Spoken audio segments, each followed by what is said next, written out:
How are you? I hope you're doing well. Sorry I've taken a little bit of time to get back to you regarding Taris's email, but I was waiting to have a conversation with him first. So a lot of you have emailed me, and he sent you a long-winded email, and we're kind of gotten used to his emails. They're stating that affairs are still not great for them.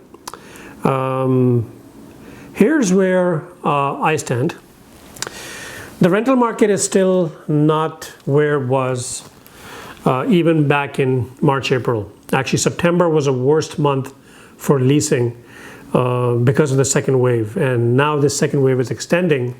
And to me, it seems like a lot of these short-term rental companies send these emails when the numbers for COVID-19 go up.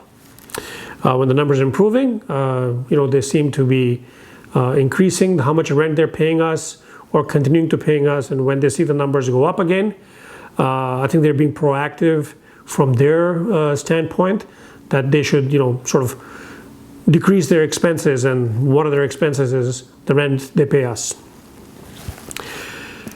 As far as we being in a position to negotiate rents with them, we're at a difficult spot at the moment. Rents are depressed. Our properties leasing, yes, but not at the rates that investors want them to. And investors who are buying new property, they are basically they're basically building in about 4 to 5 months rent into the price they're negotiating, and they are getting good pricing. Like we're buying right now at like sub $900 per square foot in the core market. So what I've done is that most of the leases that I have for my investors with Star Luxury Suites are either in 300 Front, Fly Condos, 8 Charlotte, and 11 Charlotte, and a couple I think in 101 Peter.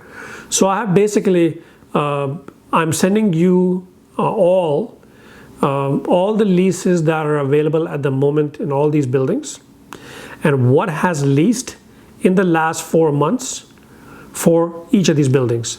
So you will see a tab for every building. So there's a tab there for, let's say, 300 Front. You click on the tab and it will show you what has leased in the last 4 months and what's the inventory available.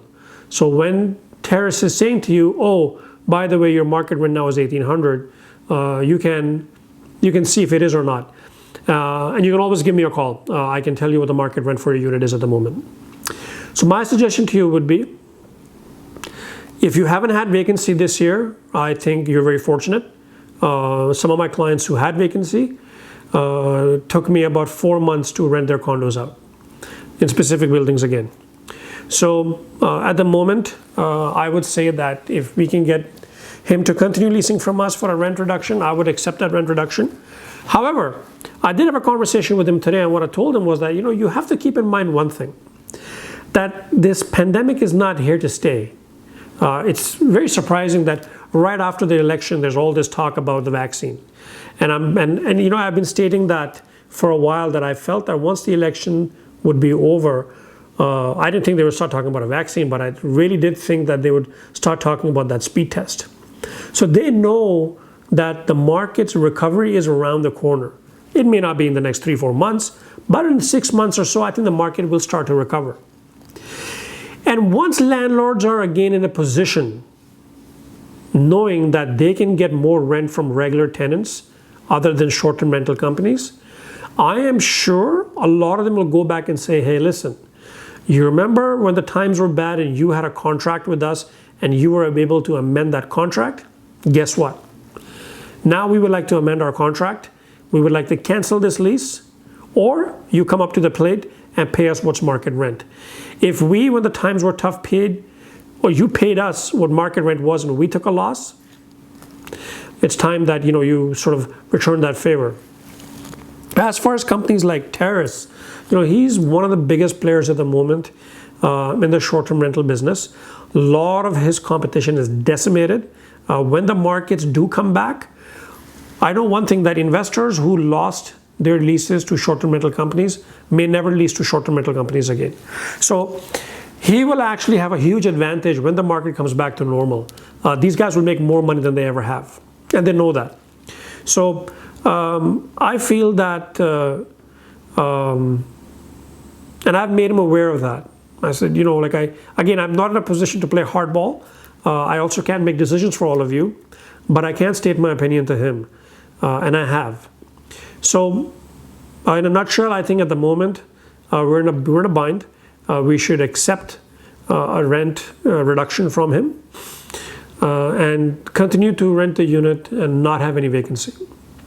Let's keep an eye on the market. I think what I'm going to start doing is giving all of you a monthly update on these few buildings that he has leases with us.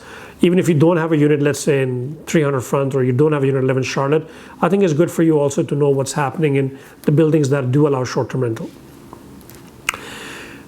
If you would like to get in touch with me regarding your unit, I just want to send you guys all this first sort of email to everybody and a message to everyone. But if you'd like me to sort of negotiate with Taris on your behalf, please give me a call, and I can certainly do a three-way call with him. Or it's better to just have a phone call rather than allowing him to sort of hide behind email either. It's better that we actually have a three-way call with him. So I hope you're keeping well. I hope you are and your family is doing well, and just hang in there. We've gone through a very, very tough year for investors, but we're almost there. Another 4 or 5 months, and I think things will be a lot better than they are at the moment. I thank you for your time. You take care. Bye now.